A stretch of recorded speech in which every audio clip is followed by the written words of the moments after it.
The Ladder of Divine Ascent by St John of the Ladder. Step 28 on Holy and Blessed Prayer, Mother of Virtues, and on the attitude of mind and body in prayer.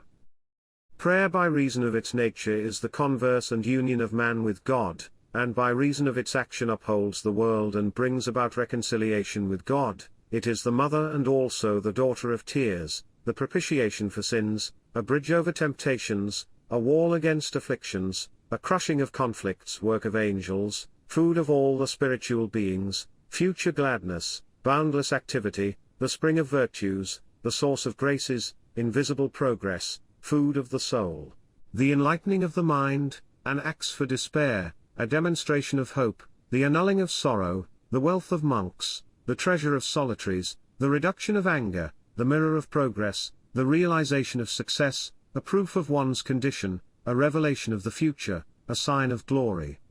For him who truly prays, prayer is the court, the judgment hall and the tribunal of the Lord before the judgment to come.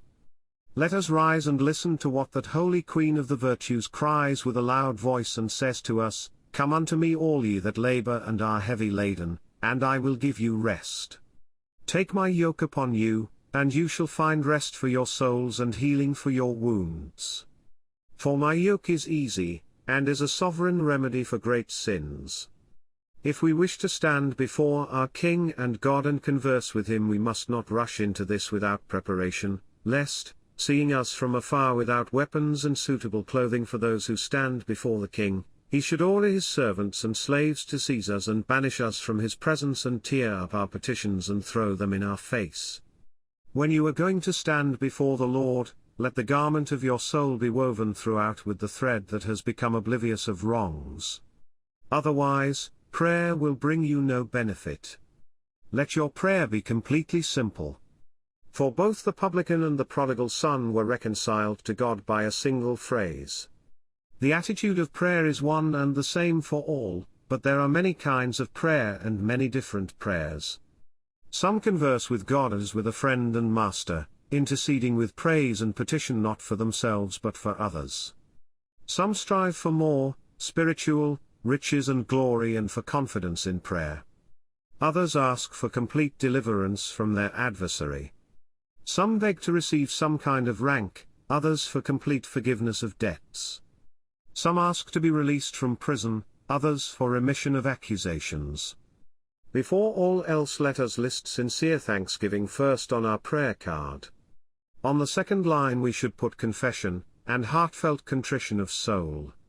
Then let us present our petition to the King of all. This is the best way of prayer, as it was shown to one of the brethren by an angel of the Lord.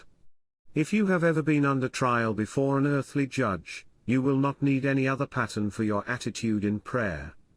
But if you have never stood before a judge yourself and have not seen others being cross-questioned, then learn at least from the way the sick implore the surgeons when they are about to be operated on or cauterized.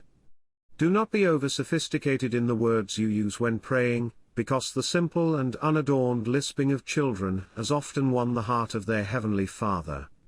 Do not attempt to talk much when you pray, lest your mind be distracted in searching for words. One word of the publican propitiated God, and one cry of faith saved the thief. Loquacity in prayer often distracts the mind and leads to fantasy, whereas brevity makes for concentration. If you feel sweetness or compunction at some word of your prayer, dwell on it, for then our guardian angel is praying with us. Do not be bold, even though you may have attained purity, but rather approach with great humility, and you will receive still more boldness. Though you may have climbed the whole ladder of the virtues, pray for forgiveness of sins. Listen to the cry of Paul regarding sinners, of whom I am the first. Oil and salt are seasonings for food, and tears and chastity give wings to prayer. If you are clothed in all meekness and freedom from anger, you will not have much trouble in loosening your mind from captivity. Until we have acquired genuine prayer, we are like people teaching children to begin to walk. Try to lift up, or rather, to shut off your thought within the words of your prayer, and if in its infant state it wearies and falls, lift it up again. Instability is natural to the mind, but God is powerful to establish everything. If you persevere indefatigably in this labor, he who sets the bounds to the sea of the mind will visit you too, and during your prayer will say to the waves, "Thus far shalt thou come and no further." Spirit cannot be bound, but where the Creator of the Spirit is, everything obeys.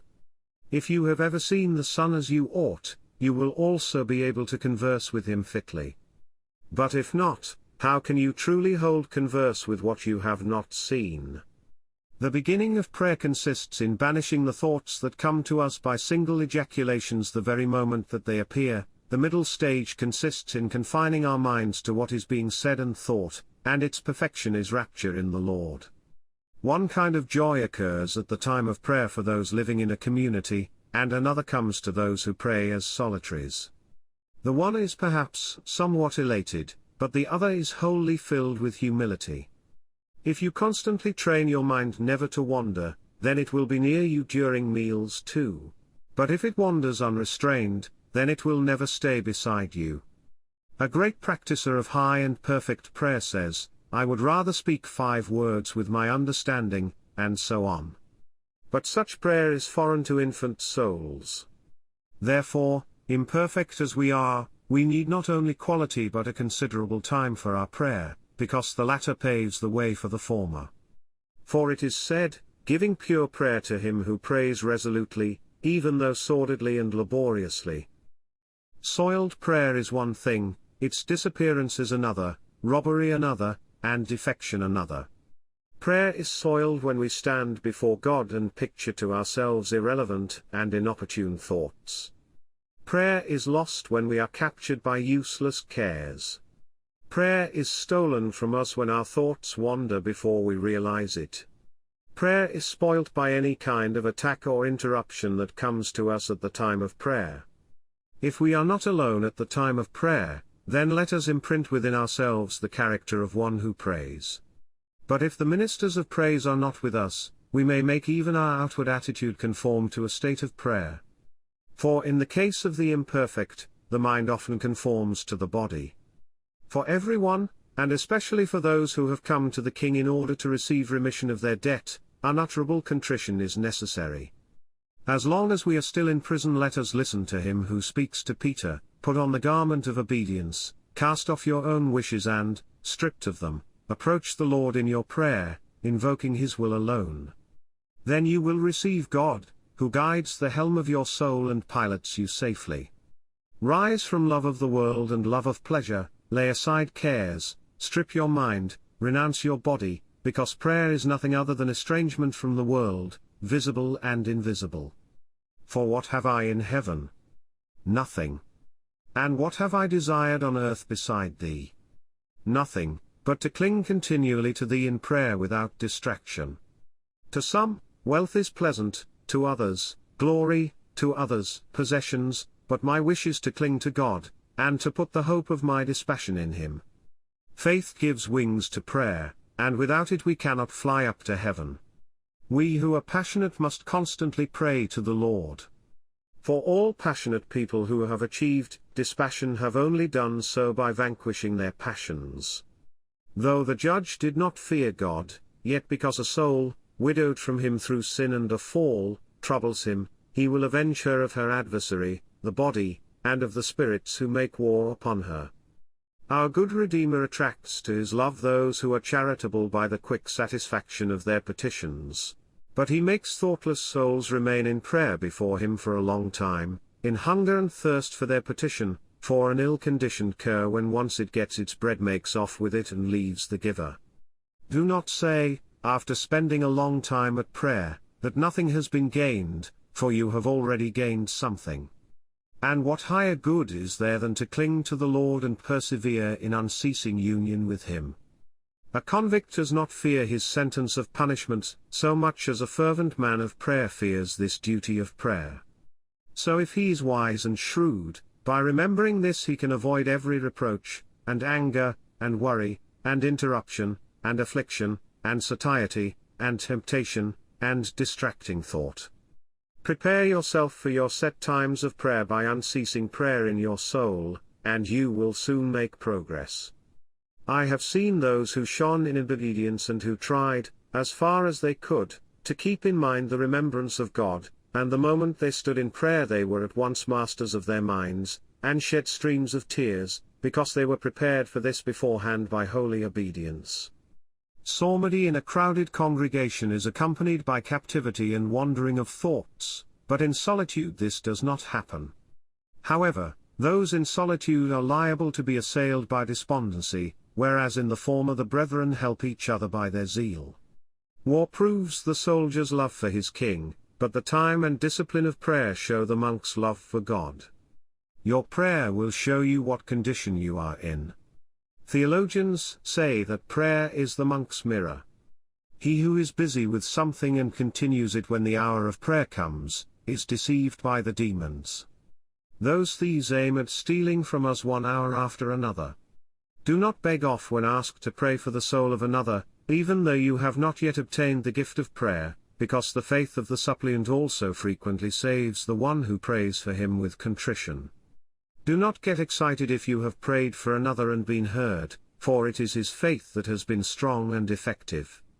Each lesson that a child learns from his teacher he will be expected to know day by day without fail, and it is right that a reckoning should be required of each prayer that we engage in, so that we know what power has been received from God.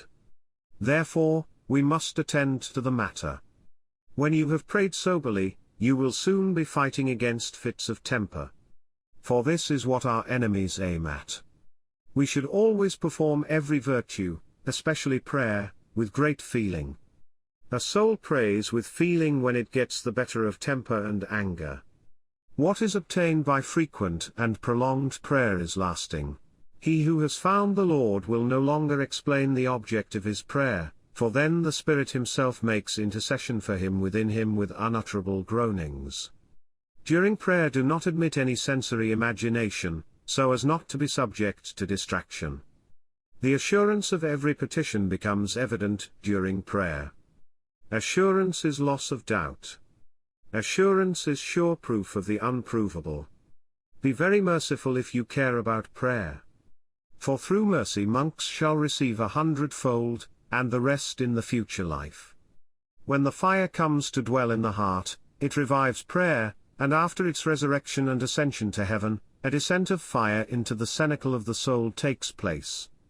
Some say that prayer is better than the remembrance of death, but I praise two natures in one person. A good horse when mounted warms up and quickens its pace.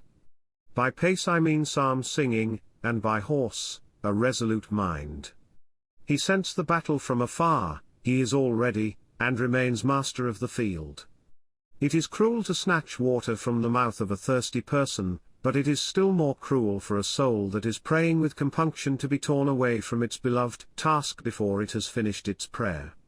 Do not abandon prayer until you see that, by divine providence, the fire and water have fallen off. For you will not have such a moment for the remission of your sins again in all your life perhaps. By blurting out one careless word he who has tasted prayer often defiles his mind, and then when he stands in prayer he no longer attains his desire as before. It is one thing frequently to keep watch over the heart, and another to supervise the heart by means of the mind, that ruler and bishop that offers spiritual sacrifices to Christ. When the holy and heavenly fire comes to dwell in the souls of the former, as says one of those who have received the title of theologian, it burns them because they still lack purification, whereas it enlightens the latter according to the degree of their perfection. For one and the same fire is called both the fire which consumes and the light which illuminates. That is why some people come from prayer as if they were marching out of a fiery furnace and feel relief as from some defilement and from all that is material, while others are as if illumined with light and clothed in a garment of joy and humility. But those who come from prayer without experiencing either of these two effects have prayed bodily, not to say after the Jewish fashion, and not spiritually. If a body is changed in its activity from contact with another body, then how can he remain unchanged who touches the body of God with innocent hands? We see that our all-good king, like an earthly king, sometimes distributes his gifts to his warriors himself, sometimes through a friend, sometimes through a slave, and sometimes in an unknown way, and it will be according to the garment of humility that each of us wears. Just as an earthly king is disgusted by a man who turns his face away and talks to his master's enemies while in his presence, so will the Lord be disgusted by a man who admits unclean thoughts during his set time of prayer. Drive away with this stick the dog that keeps on coming, and however often he tries it on, never give in to him. Ask with tears, seek with obedience, knock with patience. For thus he who asks receives, and he who seeks finds, and to him who knocks it will be opened. Take care, when you pray, not to overdo your intercessions for the other sex, so as not to be tricked from the right side. Do not go into detail in confessing physical acts lest you become a traitor to yourself. Do not let the time of prayer be an hour for considering necessary things or even spiritual tasks, otherwise you will lose the better part. He who keeps constant hold of the staff of prayer will not stumble. And even if he does, his fall will not be fatal. For prayer is a devout coercion of God. The benefit of prayer can be inferred from the assaults of the demons during the divine office, and its fruit from the defeat of the foe. But this I know, that thou favorest me, because my enemy will never triumph over me in the time of battle. I called with my whole heart, says the psalmist, that is, with body, soul and spirit. For where the two last are gathered together, their God is in the midst of them. We have not all got the same needs, neither as regards the body nor as regards the spirit. For brisk chanting suits some, and more leisurely singing suits others. For the former are struggling with captivity of the mind, and the latter with ignorance. If you constantly converse with the king concerning your enemies, take courage when they attack you. You will not labor long, for they will soon retire of their own accord. These unholy spirits do not want to see you receive a crown for your struggle against them through prayer. And moreover, they will flee as from fire when scourged by prayer. Have all courage, and you will have God for your teacher in prayer. Just as it is impossible to learn to see by word of mouth because seeing depends on one's own natural sight, so it is impossible to realize the beauty of prayer from the teaching of others. Prayer has a teacher all its own, God, who teaches man knowledge, and grants the prayer of him who prays, and blesses the ears of the just. Amen.